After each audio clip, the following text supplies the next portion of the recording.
Hola, ¿qué tal? ¿Cómo están, compañeras y compañeros? Qué gusto saludarles nuevamente. El día de hoy en este video vamos a ver cuáles son las autoridades competentes en materia de responsabilidades administrativas. Bienvenidos.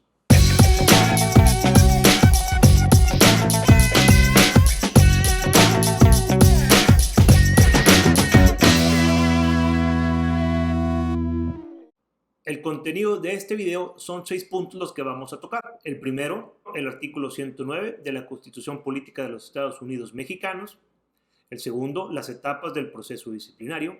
Tercero, competencia. El cuarto, autoridad investigadora. Quinto, autoridad sustanciadora. Y por último, sexto, autoridad resolutora. Comencemos. Punto número 1, artículo 109. Como sabemos, derivado de las reformas en materia de corrupción del 27 de mayo del 2015, se reformó el artículo 109. El artículo 109 de la Constitución Política de los Estados Mexicanos se integra por 4 fracciones. La primera referente al juicio político, la segunda es referente a la responsabilidad penal de los servidores públicos y la tercera es de suma importancia para lo que vamos a ver en este video. ¿Por qué? Porque esta fracción tercera del artículo 109 establece las faltas administrativas por parte de servidores públicos y asimismo quiénes son las autoridades competentes para investigar, sustanciar y resolver procedimientos de responsabilidades administrativas. Bueno, asimismo, la fracción cuarta establece que los tribunales de justicia administrativa son los que van a imponer las sanciones a los particulares. Continuamos con el punto segundo, referente a las etapas del proceso disciplinario. Lo vamos a ver el proceso tanto para faltas administrativas no graves como graves, ya que difieren cuáles son las autoridades que intervienen en dichos procesos. Vamos a verlo. Referente a faltas administrativas no graves, la investigación, como podemos ver ahí, en letra verde es lo que le corresponde a la autoridad investigadora, en letra amarilla lo que le corresponde a la autoridad sustanciadora y en letra roja lo que le corresponde a la autoridad resolutora. Como veíamos, el artículo 109, fracción tercera, es el artículo constitucional que establece, más bien, que crea estas 3 figuras de suma importancia para los procesos disciplinarios. ¿Cómo comienza un procedimiento? Primero, la autoridad investigadora comienza con la investigación derivado del conocimiento de la noticia criminal, lleva a cabo sus procedimientos de investigación, elabora el informe de presunta responsabilidad administrativa, lo remite hacia la autoridad sustanciadora, lo admite, emplaza y cita a las partes, lleva a cabo su audiencia inicial, posteriormente el cierre de la misma, realiza el acuerdo de admisión de pruebas, desahoga las pruebas, se establece el periodo de alegatos y posteriormente la autoridad resolutora lleva a cabo el cierre de instrucción y resuelve. En cuanto al procedimiento de una falta administrativa grave, es prácticamente igual hasta la etapa de cierre de audiencia inicial, ya que aquí interviene el Tribunal Federal de Justicia Administrativa. La autoridad sustanciadora remite los autos al tribunal correspondiente y también, eso es importante señalarlo, hay que notificar a las partes también del envío de los autos al tribunal y al tribunal, en su carácter de autoridad resolutora, va a dar continuación al procedimiento. Ahora bien, continuemos con el punto tercero, la competencia de cada una de estas autoridades. Como autoridad investigadora, para investigar faltas no graves, le corresponde a la Secretaría de la Función Pública, los órganos internos de control y las unidades de responsabilidades de las empresas productivas del Estado. Para investigar faltas graves, le corresponde a la Auditoría Superior de la Federación y a las entidades de fiscalización superior de las entidades federativas. En cuanto a la autoridad sustanciadora, quien lleva a cabo el procedimiento de faltas no graves es la Secretaría de la Función Pública, los órganos internos de control y las unidades de responsabilidades de las empresas productivas del Estado. Y quien es la autoridad sustanciadora para faltas graves es la Auditoría Superior de la Federación y las entidades de fiscalización superior de las entidades federativas. Por último, quien resuelve, es decir, la autoridad resolutora de faltas no graves, es la Secretaría de la Función Pública y los órganos internos de control.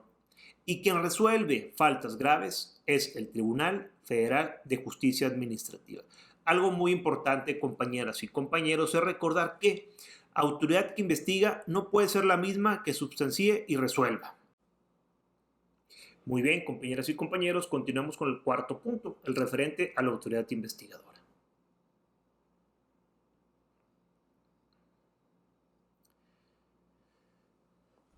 La autoridad investigadora, como su nombre lo dice, tiene la función de llevar a cabo la investigación de la presunta comisión de una falta administrativa. Y este inicia en la etapa primera cuando tiene el conocimiento de esta noticia criminal, la cual puede ser iniciada de oficio, derivado de una auditoría o bien de una denuncia.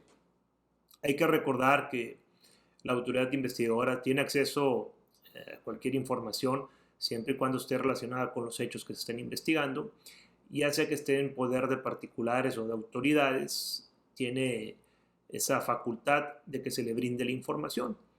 La autoridad investigadora podrá llevar a cabo sus funciones siempre respetando los principios establecidos en el artículo 90, que lo vamos a ver más adelante. Una vez que la autoridad investigadora termina con su procedimiento de investigación, lo que realiza es el acuerdo de calificación de falta. En este documento, la autoridad investigadora analiza los hechos de información recabada y determina la existencia o inexistencia de los actos o omisiones. Procederá en su caso a calificarla como falta grave o no grave, o bien un acuerdo de conclusión, cuando no hay elementos para demostrar una posible infracción.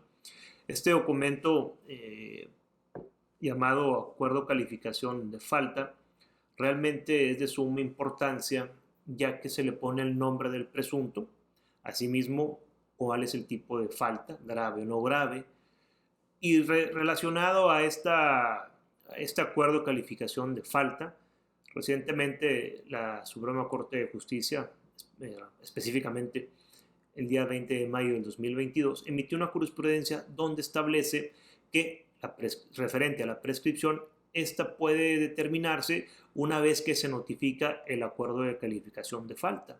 Una cuestión que realmente viene a revolucionar la investigación de faltas administrativas, ya que la autoridad investigadora se excusaba de no poder notificar al presunto, ya que la ley no lo establecía. Y se tenía o se tiene la costumbre de que la prescripción se interrumpa cuando se notifica el acuerdo de admisión de IPRA, lo cual realmente no se vulneraba el principio de seguridad jurídica, lo cual esta tesis que les comento lo viene a determinar. Una vez que se califica la falta, lo que sigue es elaborar el IPRA, el informe de presunta responsabilidad administrativa, que lo vamos a ver más adelante. Y como les comentaba, si no hay elementos para poder llevar a cabo una investigación, se hace un acuerdo de conclusión. No quiere decir que ya se haya absuelto al presunto. Esta investigación se puede abrir más adelante si se encuentran pruebas que determinan la presunta comisión de una falta.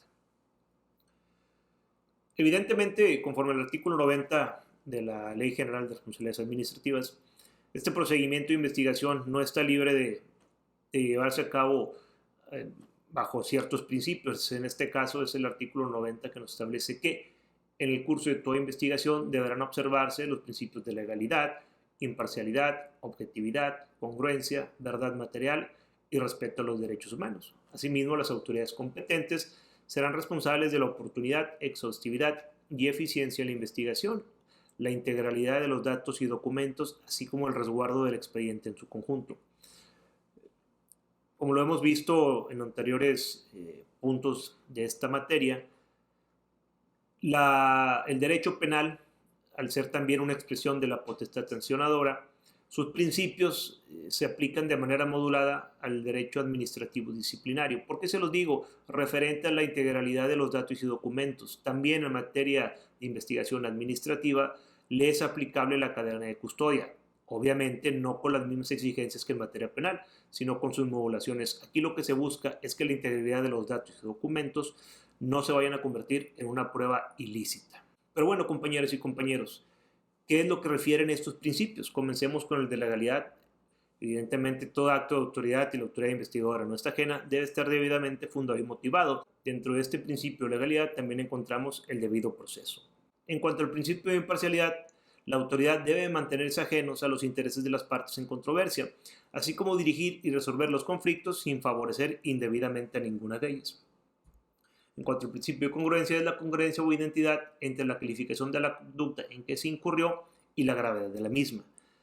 En cuanto al principio de verdad material, es que la autoridad investigadora debe investigar los hechos independientemente de que los servidores públicos o particulares presenten pruebas o no. Una vez que llevo a cabo, como les comentaba, mi investigación, hago la calificación de la falta, elaboró el IPRA.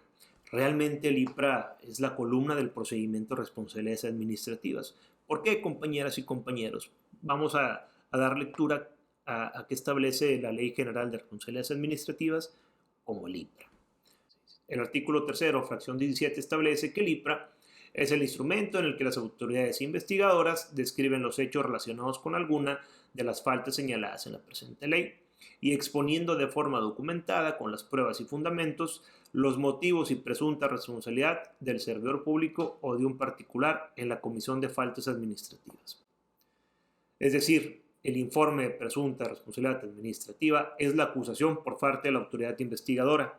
Si lo vemos de esta manera, desglosando lo que se entiende por IPRA, es un instrumento jurídico que contiene la descripción de los hechos, es el elemento narrativo, relacionado con alguna de las faltas señaladas, el elemento jurídico, exponiendo de forma documentada con las pruebas el elemento probatorio, es decir, la teoría del caso, los fundamentos y motivos de la presunta responsabilidad del servidor público. Por eso, compañeras y compañeros, cuando les comento que el IPRA es la columna del procedimiento de responsabilidades administrativos, ya que en ese documento es donde se vierte la teoría del caso de la acusación para encontrar culpable o no a un servidor público. Como punto quinto, es la autoridad substanciadora. Realmente es aquella que conduce el procedimiento de responsabilidades administrativas desde la admisión del IPRA hasta la conclusión de la audiencia inicial. Como punto sexto, pues es la autoridad resolutora. Y aquí vale la pena señalar que tratándose de faltas administrativas no graves, lo serán la unidad de responsabilidades administrativas o el servidor público asignado en los órganos internos de control. Para las faltas administrativas graves, así como para las faltas de particulares, lo será el tribunal competente. Como podemos ver, compañeras y compañeros, dentro de todas las autoridades, cada una lleva a cabo una parte medular en el proceso disciplinario, pero la autoridad investigadora, como lo señalamos, es la columna vertebral, el informe de presunta responsabilidad administrativa. Es la base de la acusación en contra de un servidor público o de un particular. Y la importancia de cómo se lleva a cabo la investigación se va a ver reflejada en la pretensión que se busca. Es decir, si buscamos que realmente sea eficiente este nuevo sistema de responsabilidades administrativas, hay que verificar que la autoridad investigadora lleva a cabo sus funciones en estricto apego a derecho. Es la parte menos transparente de un proceso disciplinario, se actúa de oficio y es ahí donde tenemos nosotros que poner más atención en que no se vulneren los derechos de los presuntos. Un gusto saludarles, compañeras y compañeros.